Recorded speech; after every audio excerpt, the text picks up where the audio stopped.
let me give a little introduction. So my name is Joseph, and I'm part of the conversational AI core team, and I'm kind of responsible for the whole part of capability building. And what we thought was that it would be really good to have a kind of basic 101 introduction to get everyone up to speed on, what are the basic tech or basic functionalities about how chatbots work. And we don't want to go too much into the technique, but really give everyone the same understanding on, what aspects are more important than others, let's say. And therefore, I'm really, really happy that Hakim, who has joined Ascent just beginning of this year, so 4 months ago, will give us a kind of lecture.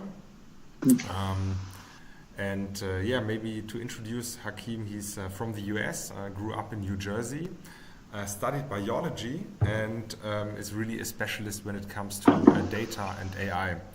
And I'm really glad that we have him within our Innogy Ascent family, and that he will guide us through the chatbot sphere.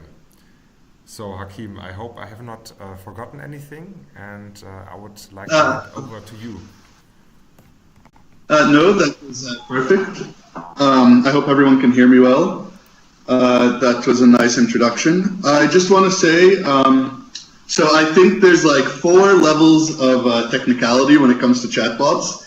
You have the theoretical technicality, which is the mathematics, and then you have the practical technicality, which is like the software and the programming. Then you have the how does chatbots work and how do the models actually help us achieve our goals. And then you have like the pure business logic.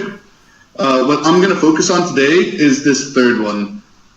Kind of to get us all on the same page and that we all have the same vocabulary. What are intents? What are entities? What is sentiment analysis? How do we design chatbots? What are the design aspects of them? What do we have to consider?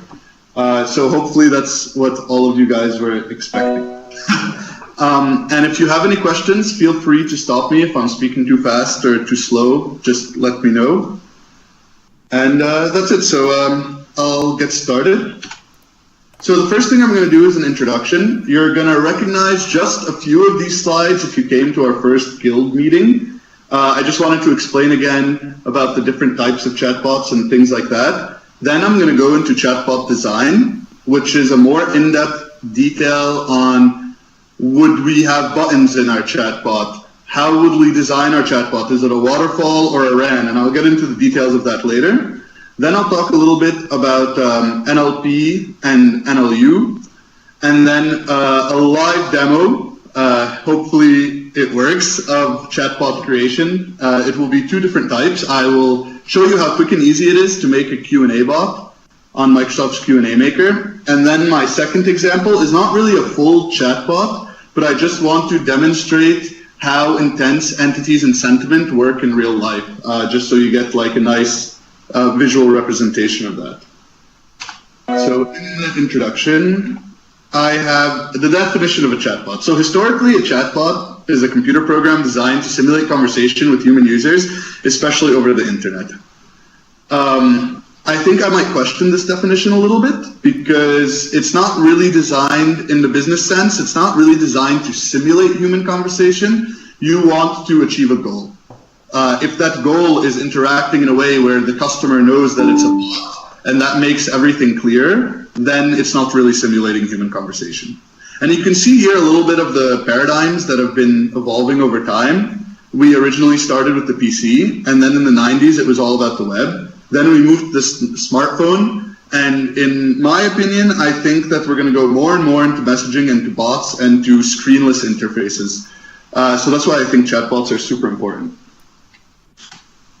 So this is like my categorization of chatbots. It's not really an official thing, but I say that there's 4 types of chatbots: Q&A, utility, augmentation, and context engines. Basically, a Q&A bot is exactly what you think it is. You ask it a question and you want to know the answer. It's really, for me, it's replacing the really large Q&As of 200 questions or so. It's just a really efficient search because it uses machine learning.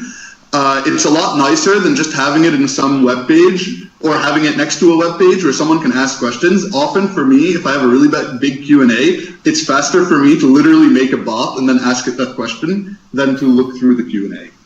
And it's the front line of customer service for a lot of businesses that are going to be using chatbots. And it's also useful for cities and governments and things like that. So then the second part, it's this utility bot. It's basically a one-purpose bot that does more than just answer questions. It can look up your account information. It can look up how much your energy bill is this month. It can help you change things in your account, but it still essentially has one purpose. It's really good for e-commerce, and this is what most people think of when you're talking about a chatbot. And then you have this augmentation, employee-facing chatbots. They don't face the customers, but they help employees be more efficient, be better at their job, and get things done faster. They're really like a helping hand. And then you have the super complex ones, which I like to call context engines, and they just can do a lot. These are like personal assistants. They try to keep a context, like a global context. So like you would have a username, you would log in, they would know everything about you and try to keep track of it while doing things. It's not really just a conversation that you have once. And these can be very useful, but they're also very complex, and you have to be very careful when designing them. So that was it. Those were the slides that I talked about in the previous meeting. So now we're going to go into the new stuff, and now we're really going to get into the design of chatbots. Basically, there's many things to consider. Waterfall versus random access navigation. This is a really interesting topic, and it will be nice to explain what the difference between the two is. One-purpose versus multi-purpose chatbots. Do you want your chatbot to do one thing, or do you want it to do more than one thing? And then UX and user interface. So button responses versus typing, personality, rich media content, and there's a lot more to that I won't cover because this is really just an intro. So waterfall versus random access. This might look a little scary, but basically what a waterfall is a traditional chatbot where the bot guides the conversation. And you really can go from just one step to another without going back. And if you mess up, you basically have to reset. These are the simplest kind of chatbots, other than Q&A bots, of course. And this is how maybe 90% of chatbots are designed nowadays. Then you have this kind of new paradigm that's starting to come up that's called random access.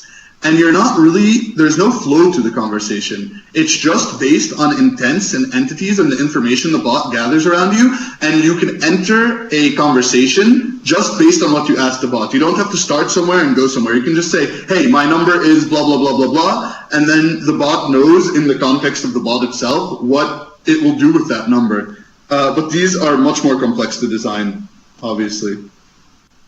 So waterfall. The bot really steers the conversation in this. There's only one way to go, and basically at the end it resets the conversation. And you can see an example here of basically the bot is just, you can't do anything other than what the bot is telling you that you can do. There's no real entity extraction, intent detection. There is entity extraction. I'll explain about that later. If you don't know about those terms, don't worry about it. And yeah, and basically the pros are it's directed, there's less room for error, and usually expectations are managed much better. The cons, it has very limited abilities, and it's not smart. Sorry, there's supposed to be a T there. And then you have the random access network. Basically any skill or conversation or topic that a bot can do can be accessed just via the intent. There's no natural flow to the conversation, and it's really user-driven. But that's not always a good thing. I mean, I've read some quite interesting studies that basically the most successful chatbots are the waterfall chatbots, where the chatbot guides everything and the person doesn't have a lot of choices. Because if they have a lot of choices, as you can see for the cons here, that the user can get lost. And then the user input can also be unexpected. But the pros are it can have multiple skills, it can be a rich experience, and it can be very flexible. So it's almost like for power users, you know, it can really do a lot for you. And then one purpose. Basically, it's a bot that only has one purpose. Expectations are mostly managed, and it's very domain specific. So this would be like a bot that all it can do is access your account information and change some things within your Ascent account, and that's all it does. But then you have the multi-purpose bots. These are more general. They have many skills, and it can be like, for example, having a customer service bot built in with your account bot. So not only does it help you with your account, it does many customer service things for you. Some people, when they're designing bots, they would say, no. This is too complex for today's technology. We just want it separate. We're going to have a customer service bot, we're going to have an account bot, and they're not going to be connected. But some people think, no, the technology is already there, or we can really design good tech to have all of the bots that you need for your company combined. Okay, UX and UI. Basically, buttons. So you can see here that the user can respond by pressing a button. And you can only really do this with waterfall chatbots, but it makes it much faster, because in waterfall chatbots, if you can only follow what the bot is going to ask you, then why not just press a button? And if it doesn't need any information for you at that moment, like an account number or something, then really all you need to do is be pressing buttons. And then typing is just like normal typing response. It can be for random access navigation or for waterfall, and it's much more flexible. Personality. This one can cause a lot of debate. Is your bot serious? Is it funny? I really think it depends on the use case. If your chatbot is for accessing bank information, I don't think it should be very funny, because in that situation, people don't want to laugh when it comes to their money. There shouldn't be any jokes in there, like your account has no money in it or anything like that. But really, depending on the situation, you can have a funny bot, a serious bot, one that doesn't have that big of a personality, that's really just to get the job done. But I think bots should have a persona. When you talk to the bot, you shouldn't necessarily feel that you're talking to a person, but you should feel like the bot has a personality, and it should send a message based on the service that you're doing. And when you talk to this bot, it should just speak to you about the company that you're dealing with. Rich media content. So basically, a bot can respond with anything nowadays. It can respond with images, GIFs, videos, or documents. Some can even respond with really complex things like boarding passes. And then you can have a carousel if you have multiple options that the chatbot answers with. And I'll show you an example of that on the next slide. And I think that using rich media is, if it's done right, it's super useful, and it makes for a very interesting bot experience. So basically here, this is an example of a bot that uses buttons. And also you can see on the first pane all the way to the left, it has a carousel. So you say, what rooms do you have? And then there's multiple options. So you want to be able to scroll through them without spamming your user with 100 messages. And then when your reservation is confirmed all the way on the right, it sends you back like a rich card that has all the information you need. So I think that's really nice and really useful for most situations. So chatbots really are not only about text.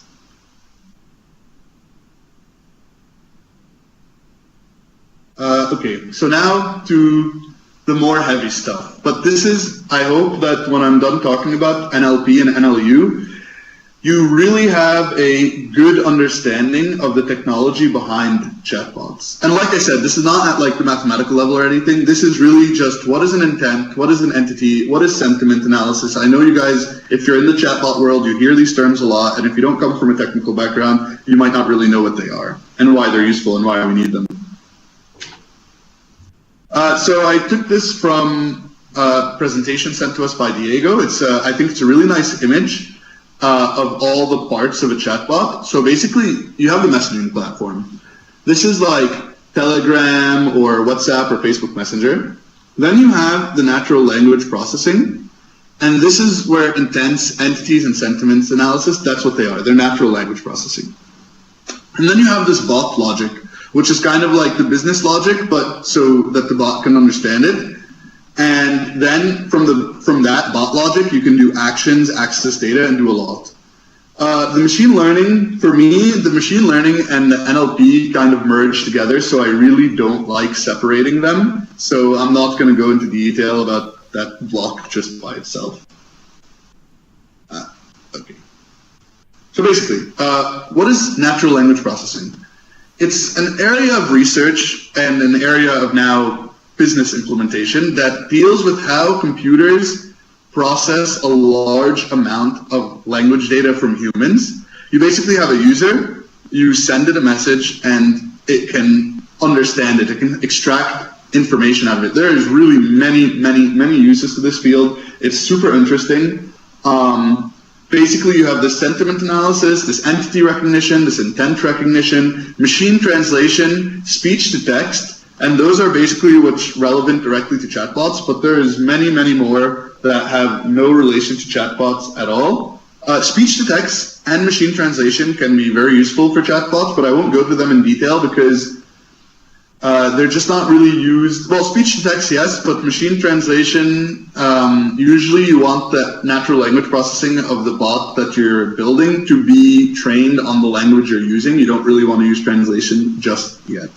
But soon, I'm sure it will not be a problem. Okay, sentiment analysis. So sentiment analysis is trying to discover how the person that you're talking to feels.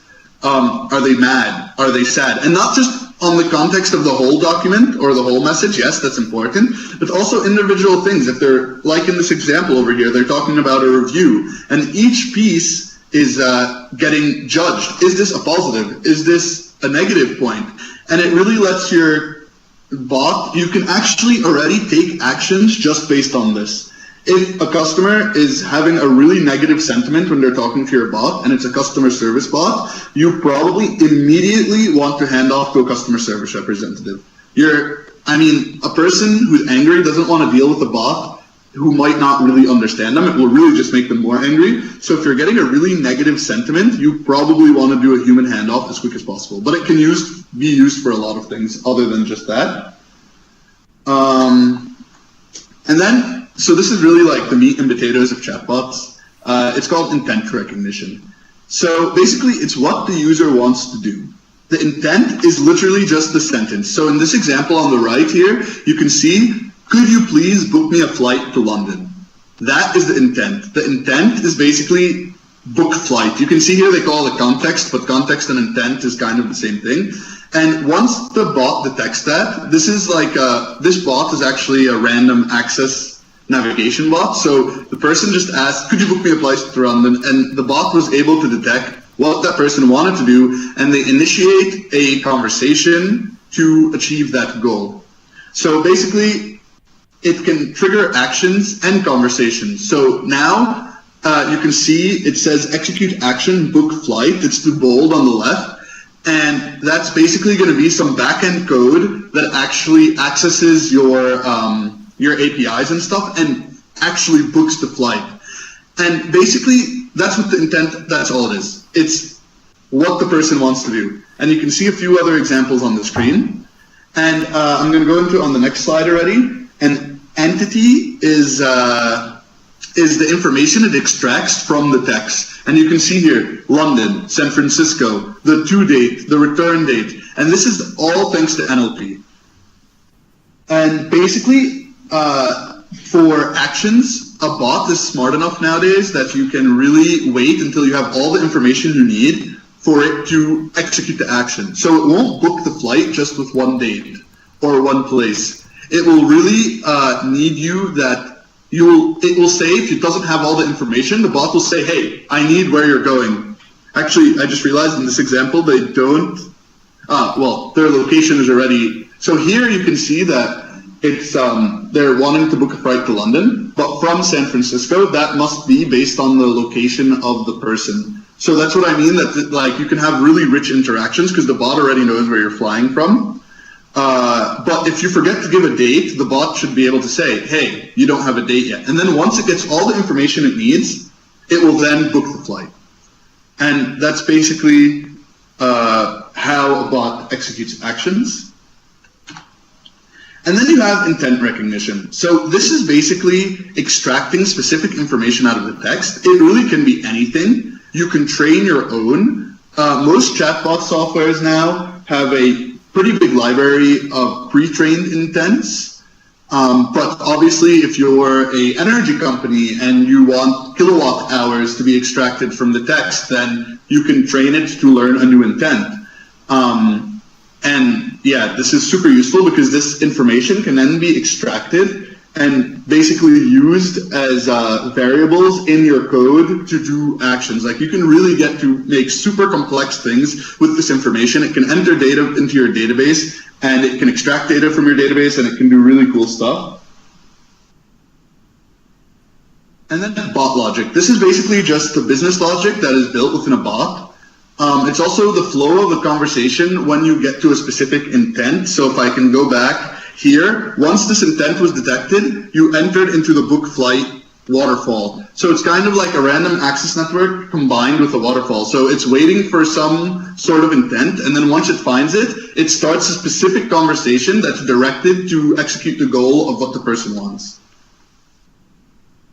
And basically, it can be a simple FAQ bot, or it can be as complex as a personal assistant, which are really, really complex, and they're getting really, really nice.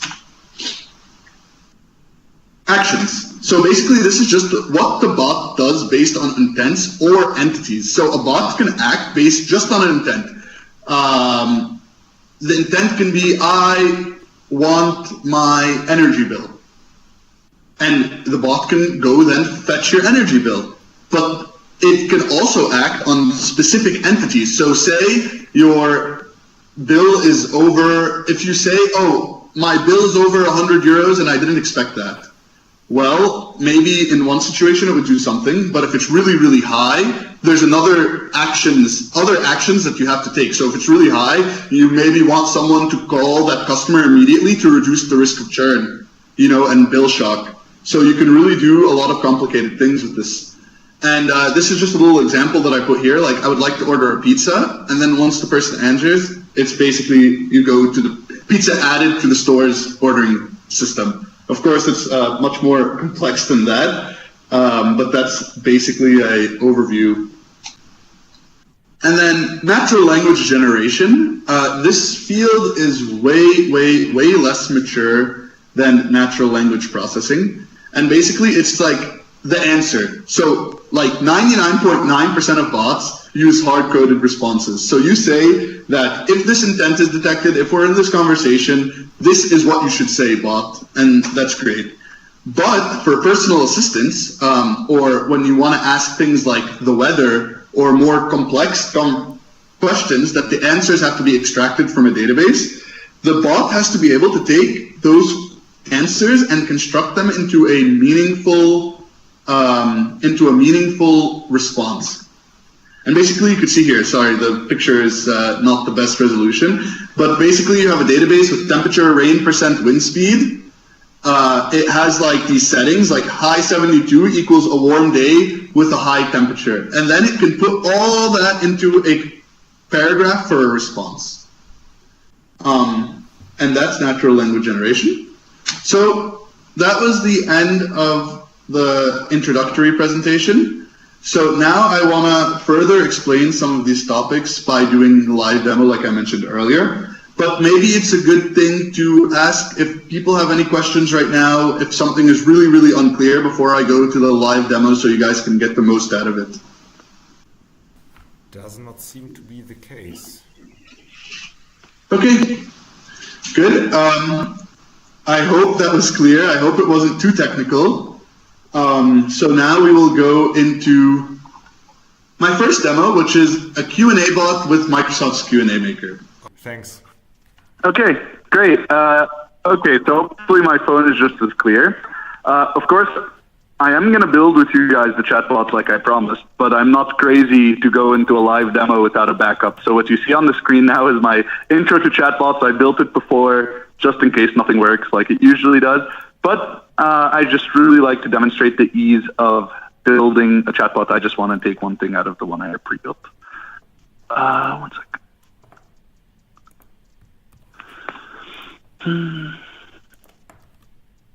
I need the link, so I'll explain to you guys everything. I need this link. So basically, Microsoft Q&A Maker. What is it? It's a service. You log in with a Microsoft account, and you can feed it basically anything, and it spits out an FAQ bot that needs a little bit of training in the end, but works really, really well for what it does. This is basically, if someone says, I want a Q&A, this is where I send them. I even asked other companies that make chatbots, like vendors, and they were like, yeah, if you want a Q&A bot, use Microsoft Q&A Maker. Because you can actually, if you want a multi-purpose bot that does more than just Q&A, you can actually create an intent called question. And when that intent is detected, it's sent to the Q&A Maker. So you can actually even, because of NLP, you can combine multiple bot services together. So we're just going to go ahead and create this and just call it IKEA Q&A, because that's what this is. I used the IKEA FAQ because it was one of the easiest. Did I not actually copy? Okay, I copied it. And all I have to do, maybe actually it could be useful for me to go also to show you what the FAQ page looks like raw. It's English one, but Q&A Maker works in all languages, I think. Basically, so this is IKEA's Q&A for the US. It's quite a short one, but you can feed it really, really long ones. So you just give it the URL. You can also update. You can also upload PDFs, TSVs, docs, regular docs, or Excel files, which is great. You can combine all of them together. And then all you have to do is press create. And then that's Microsoft doing some magic in the background. This is totally free, by the way. Usually, I don't know at the enterprise level. I don't know about that, but I know that for something like this, it's totally free. And then here's basically what you see here. You see something called the knowledge base. This is all the question your bot knows. There's 25 Q&A pairs. They just have a little, they have a little built-in hi and hello, just because. And then these are all the questions that it scraped from the website. Let me scroll down. Oh, okay, yeah. So there's 25 in them. 25 of them. And then basically this bot is already ready to be tested. That's basically, they have this little framework here for you to test it. You can already plug it into Facebook Messenger or any channel you want, but it does need testing and training. So I'll show you how you do that. I don't know the questions by heart, so I'm going to read a question and I'm going to reword it to show as just proof that it's not just a key value pair, that it actually kind of knows. So there's a question. When are you open? Are you open on holidays? So I'm going to try and word that differently. And just say, what days are you open? And this is, don't forget, this is without any training. This is just with feeding it the questions from the FAQ. So by training, I mean showing it multiple examples of the same question. That's what training is in this context. You really have to show them multiple examples, and then it can start to understand. And basically, yeah, some rich things get lost, but you can see that it did understand what we were talking about. Check your local IKEA store page for regular and holiday hours. So the bot already knew, just from the get-go, what we were talking about. And as you can see, it took like 30 seconds to set up. It doesn't really take long to perfect it. And then you can go to these settings and you can add files and URLs and just have multiple things. And so that was Microsoft's Q&A Maker. Maybe I'll do another example. So it says, what is IKEA's return policy? Rewording that. That's quite a simple question. No. Okay. What is your return? I won't even say policy. And it says, to view IKEA's return policy, please click here. And if you click there, you'll have IKEA's return policy. Now, training that I was talking about, you can add alternative versions of your question here on the side, like, can I return things? And now it's automatically trained that for can I return things, it should have this. And then here, say that it responded wrongly. Let me see. I should ask a more ambiguous. So here it already was like not 100% sure because it showed you that this is the right answer. It was right in the end, but it said maybe it was this. And it says any situation that falls outside of the return policy will be handled on a case-by-case basis. And that question was probably very similar to what is your return policy? And so you can see what is your return policy here, and then the answer is to go to the website. But I'm interested to see what was the question for the case-by-case basis. The question was, what if my item does not meet the return policy? That's right here. The answer is here. And you can see that it's a very similar question, but the bot got it right in the end, but it thought that it could be that. So that's what we need to train. And I think that's it for the Q&A maker, unless anyone has any questions about the Q&A maker. Yeah, I have one question. Yes. What about misspellings? How does the Q&A maker handle it if I make a mistake spelling a word? It is using machine learning, so misspelling is handled. It's usually quite good at it. You don't have to type perfectly. Let me see. Let's try what? Yeah, okay, that's not. I'm gonna do one really bad. I don't know if this will work, to be honest. And it worked. That's pretty good, yeah. Thank you. No problem. I'm always surprised. I'm not sure what will and will not work. Sometimes it's really good. So you can see, and that's with no training. This chatbot had no training. And I don't work for Microsoft, I promise. I work for Ascent, but this is just one of their great products. So if there's any other questions about Q&A Maker? Hakim, I have a question. Hi, this is Joseph. Actually, Yes. I've also tried out the Q&A maker the other day and was also really surprised. Okay. I remember I had FAQs about apprentices, and I asked, there was one thing about, for example, the dress code, and I asked, can I wear jeans for work? And actually the Q&A maker, because the word jeans was nowhere in the answers nor questions, but it realized that it had to do with the dress code. So it performs really well to my mind. But I was wondering, is there a chance to kind of integrate that to a homepage? Or is this kind of test area just something to play around? Or would I be able to?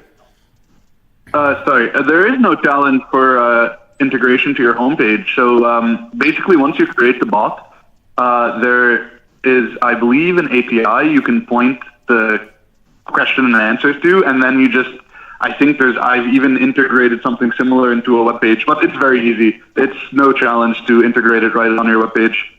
But do you know if that's, is that cost-free or how does that work? So basically, so Microsoft, they don't care about what you do on your web page. The actual interface for the bot will most likely be built by you or bought somewhere.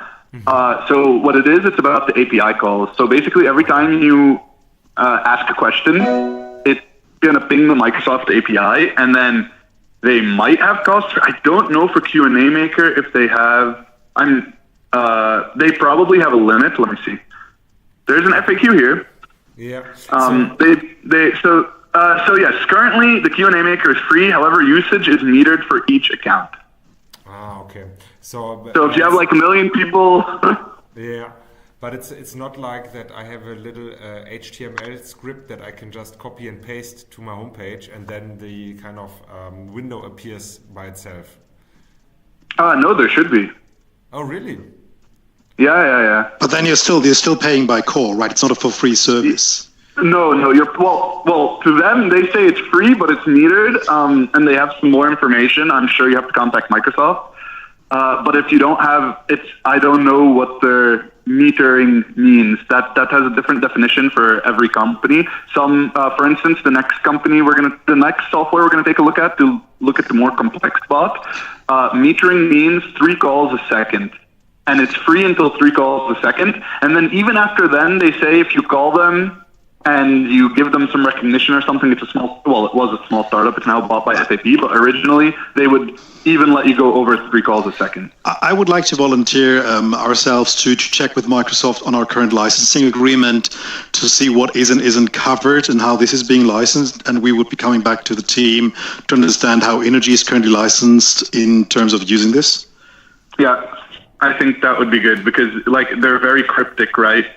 Free to use. And it's giving the lamp away for free, but making you pay for the oil afterwards.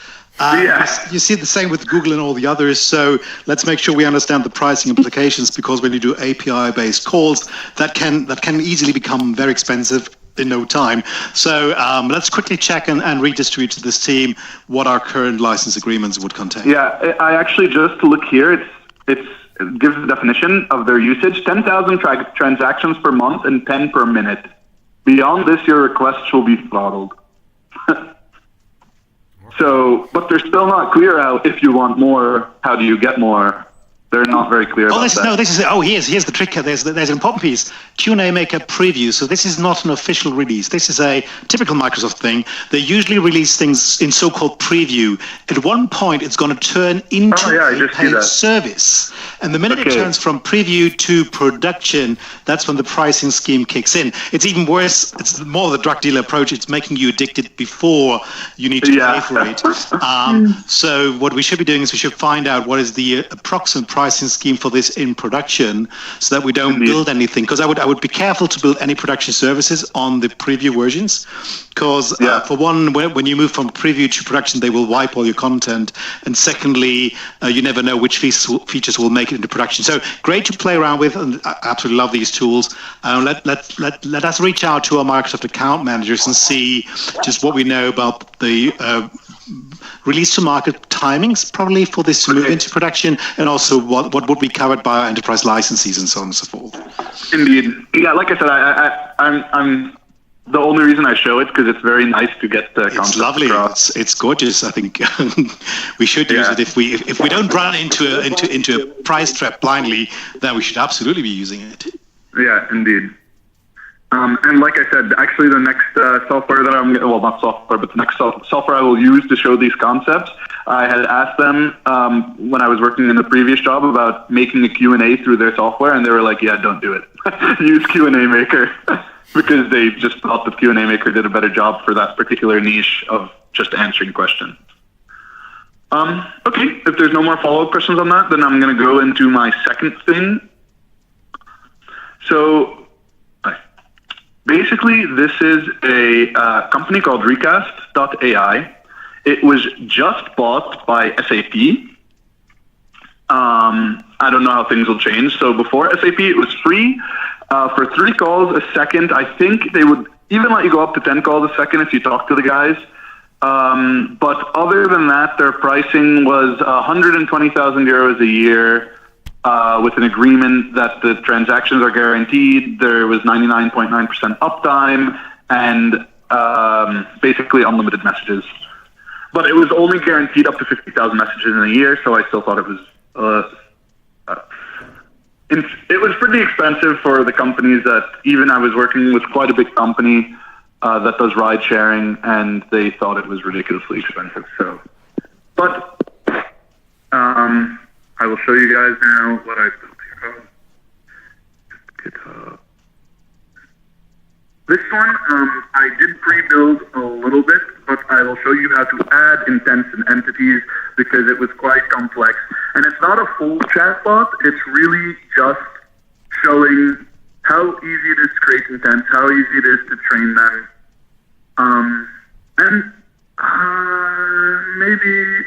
Okay, you guys don't need to know how to actually initiate all of this in here.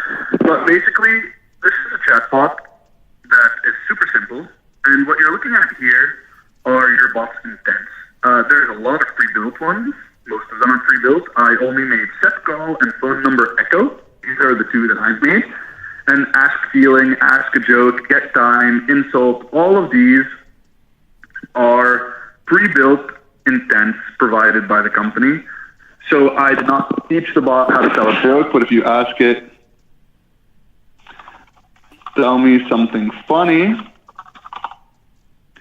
it will answer. Life is all about perspective. The sinking of the Titanic was a miracle to the lobsters in the ship's kitchen. And so, yeah, so to take a look, if you go to set call, basically I would say I would like to set up a call.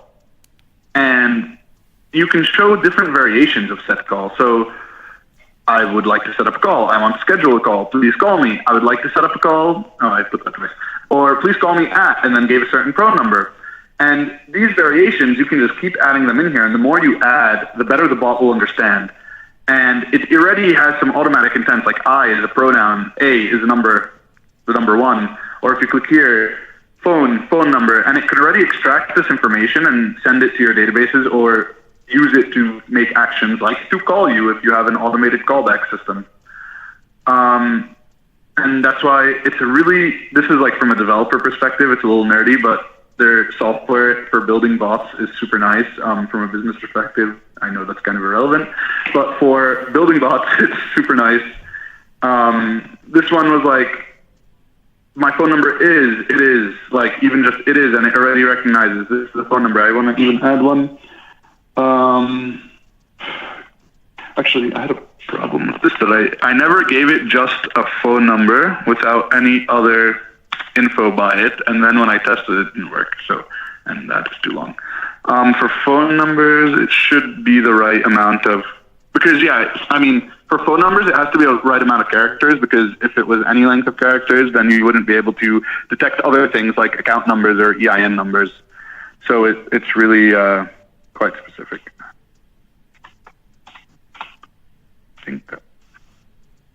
And then, no, it didn't recognize that. So it didn't recognize the phone number.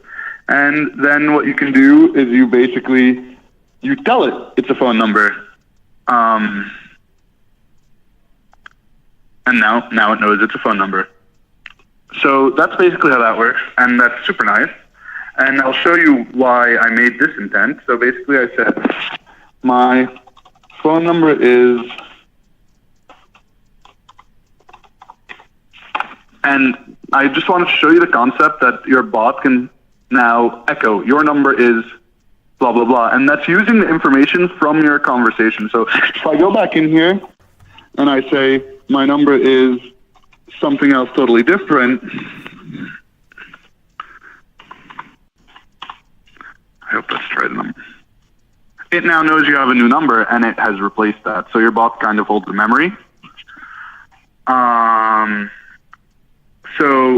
And then this is kind of cool. This is kind of their build interface. So this is a little bit like the random access networks I was telling you about. Each one of these little boxes is a skill. It's a conversation. It's a context. It's what your bot should do when it gets a piece of information, and it can be super complex. So this one isn't complex. This is just an echo phone number. It's triggered when it finds the intent phone number echo. So when I say my phone number is, that I have labeled the intent phone number echo, the bot will respond, your number is, and then repeat your number. And then there's requirements, which I don't have any here, but this is like I was saying before. You can here list a whole bunch of requirements that the bot won't do anything until these requirements are answered. And then once it has all of them, it will then go and do the action. And here the action is just, your number is hashtag phone number.raw. That's just their way of accessing the memory. And what you can do through the graphical interface is quite limited.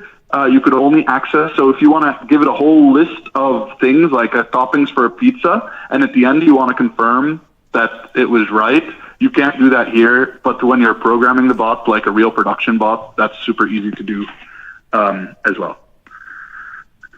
And then another benefit of these, so then my bot is connected to Telegram. So here you just come in here and it is super easy to connect to any service you want. You can even add your skills to Cortana for Microsoft, which is super cool. So you can actually expand your own personal assistant with things that you want it to do.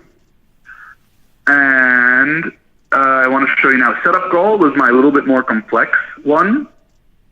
It's triggered when a set call intent, but it has a requirement, phone number. So if it doesn't have a phone number, set up a call. It says, please give me your phone number. And then you have to say your phone number.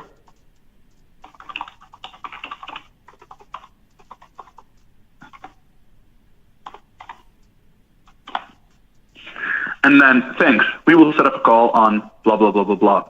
Now if you say, set up a call at, it didn't detect it. So now, if it didn't detect it, I can actually take a look in debug mode, or not even debug mode. I should be able to see the raw. So yeah, if I click here, yeah, it looks a little bit scary, but I could see what the bot was thinking when I said set up call. And basically here, action was null. It did detect that there was a phone number, but it just didn't know what the skill was. So it just did nothing because I don't have any backup requirements, but you can add backup requirements. But it knows that there's a phone number with a quite high confidence. And then you can edit all of these. You can really say, okay, I want the bot to respond if the confidence is X. So you can really customize it and the bots can start doing super complex things. But I do want to end up showing you that. Why didn't that work? Let me go to train. So then if it doesn't work, you go back to train. You go to set call. Please call me at. So see, here's the problem. I only showed it one example of please call me at. And now, okay, what if I want to show it that's the one that I said, set up call? Then I have to go to monitor. And I can see what the last message of the bot was. And I can actually assign it to an intent. And then I think that's automatic. Let me see. Oh, was that automatic? No. Yes. I have to press the check mark. Now that was automatic. So now, if I go back, fingers crossed, and I ask it the same thing. Okay, sometimes it needs to see it more than once. I was pretty sure I had it working, please. And you can see how in some things that when you're doing more complex things, it requires a lot more training than just a Q&A bot or something more similar. Okay, or live demos. But that was basically it for this. I just wanted to show you about intents and entity extraction and things like that and how you can use them. So that should be it for my presentation part, and now we can have a more extended Q&A. That was what was on schedule. So if anyone has any questions. First of all, thanks a lot, Hakim. Also, not only for the theoretical input, but also for the practical application. That was especially, I mean, I've seen the Q&A maker before, but now this recast going more into the kind of also how it's coded was really very well, kind of fascinating actually to see how natural language is then kind of transformed into script language or let's say computer understandable language. So thanks a lot first of all, and exactly now we have some time or half an hour.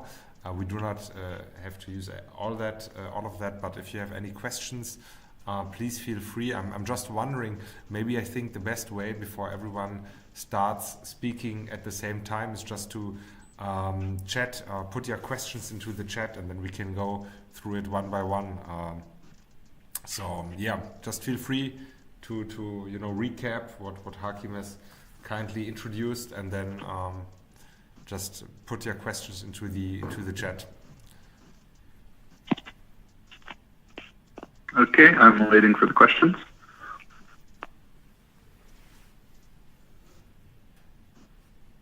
Oh yeah, that's the kind of when you were dialing in on the phone, I was just bridging the gap and told people about the uncanny valley. Do you know that actually? Yeah. Yeah. No, I never heard of it, but I read quickly, and I think I've heard of it slightly in the past, but not in detail. I'll definitely read it. yeah, that's why it's always good to, give AI kind of, I don't know, just let people know it's a robot. I think that will also help kind of absolutely. when you talk about acceptance, yeah. So you definitely have to let people know it's a robot, in my opinion. yeah, I mean, also for the user it's really, a great experience, but the whole topic is kind of, it's a very political topic also, when people think of robots and chatbots and It doesn't seem that anyone has any questions, so either I had a really good presentation or a really bad presentation. I think it was really good. I hope our participants think the same. So we will send. Okay, some people are typing, but maybe. Yeah, there's typing going on, but I guess they're not 100% sure of what they want to ask. Maybe I can quickly actually. So I should be able. You can even see this. So this is like this technical stuff. I think you guys still see my screen. Mm-hmm. You can even see the sentiment somewhere of every single message usually, and then you can even, like I said, you can act on the sentiment. So there's basically 3 things you can act on, which makes it super cool, super complex. You can act on an intent, you can act on a specific entity, and you can act on sentiments. But you can solve it too. Yeah, there's a lot of this built-in stuff. Usage metrics. Yeah, this is just a dashboard. A lot of stuff for you with this. Let me see. Still waiting. People are typing. Yeah. Just maybe for everyone, for the information, we will send around the presentation. I think Gavin has asked for that, and hopefully I've tried to record that session. So if you want to revise it, or if you want to share it, let's hope my PC won't crash after recording 1.5 hours nearly, or 1 hour. Yeah. And then we'll put that online, and also I will share it with everyone who couldn't join. So Andy, no question, but he's thankful.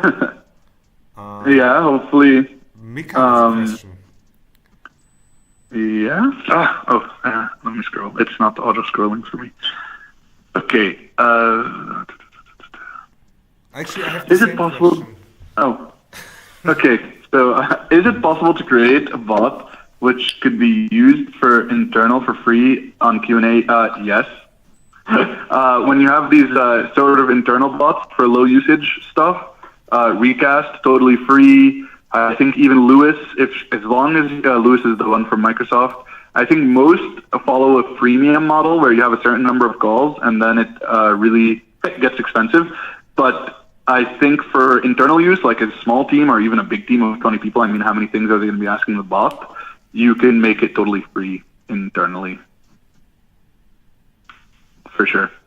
I mean, like I said, I've made chatbots for myself before, like when I had a really big Q&A. So, yeah, that's perfectly fine. Okay, cool. Is happy. Can I ask a question from Sandy from the RP8 team here up in Rainton in Northern England?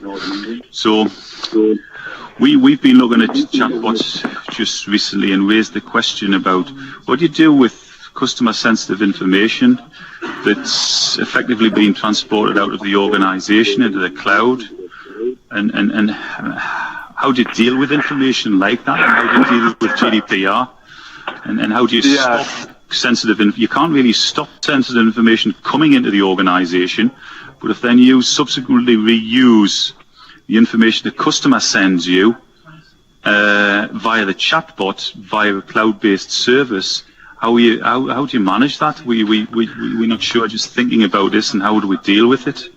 Have you any thoughts on that, or anybody else for that matter? Also anybody else, but I'll give my opinion. So basically, that's a huge problem in Europe specifically, and there are a lot of companies. Well, not a lot, but there's quite a few companies that are starting on-premise, or at least on-premise, natural language processing, so where you basically can run the actual natural language model on premise, and then you can call your own API so the data doesn't go anywhere. It's of course very expensive, but there is a company in Belgium called Faction XYZ, and they also do on-premise, but they also have their own trained model that you have to pay per API call, and they have a price comparison on their website. And I think it's very close to IBM and Microsoft. And basically, they trained a model for Dutch, French, and English themselves without using external cloud-based APIs. And then they can offer that to their services and guarantee that the servers are in Europe, are in Belgium, which is a little like the cloud, but at least it's not going to the US. And I think it's much easier to deal with that kind of thing than for American-based companies. Yeah, but you can always, so you can always train your own NLP from scratch. But that's also something to consider within Energy. Is it just easier?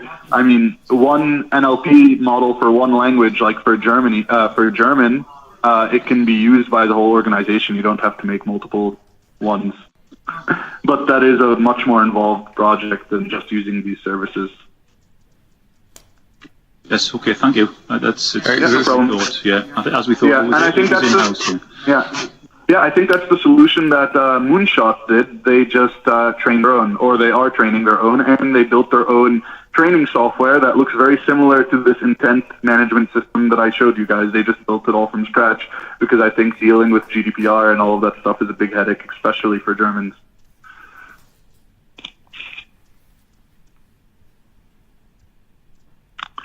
I think there's one more question being typed. Maybe? Yeah, I mean, I guess there's not so many questions, so you can just ask your questions. yeah, maybe you can just unmute yourself,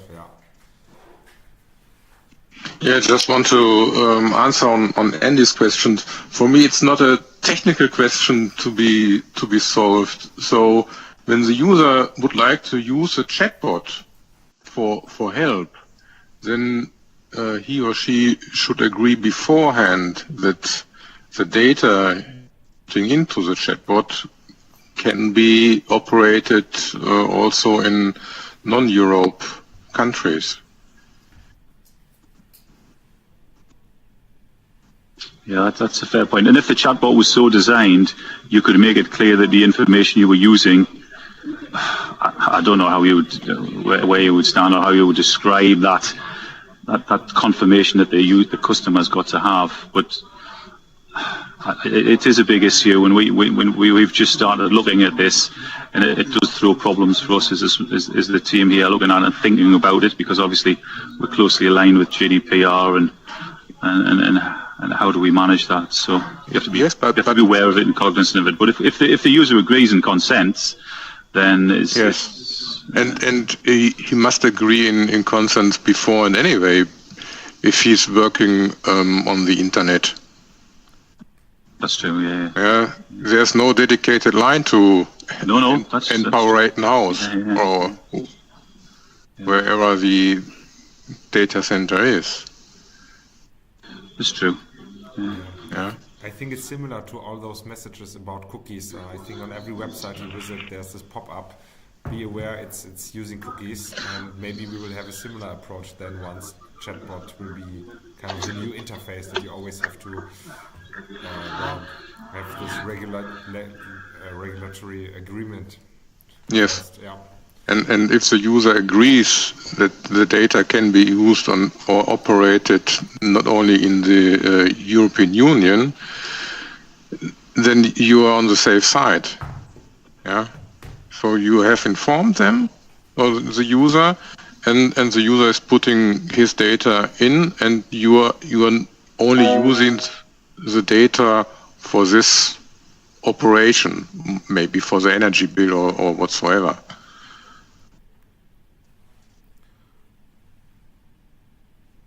Okay, so yeah, indeed, GDPR though is a big question here in Europe. I think in the US companies can do whatever they want, but it's good. There's another question from Mikhail, and I think this is really going into the cognitive agent direction, where you combine chatbots with robots? Actually, in my previous job, I didn't actually do it myself, but the proof of concept right before I left was combining, for internal use, was a pilot that they combined a chatbot with an RPA agent to be able to reset your password so you don't have to go to the help desk. Yeah, and I remember I've got to know a company from, I think, Sweden. It's called IPsoft, and they have, a product that is called Amelia. And this really is a combination of a chatbot and a kind of robot. So you could, they had some use cases where you would say, next week I'm traveling to that site and I need authorization for my badge.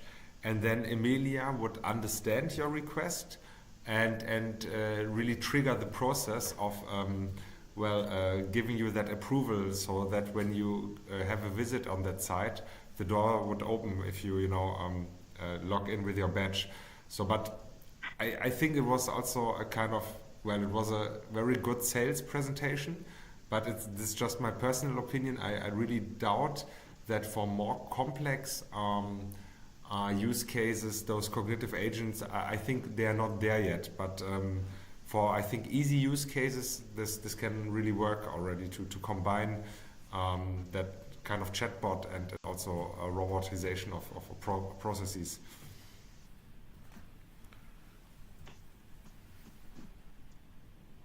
Michael, if you want, you can also just unmute. Okay, but all right. Any further questions? Okay.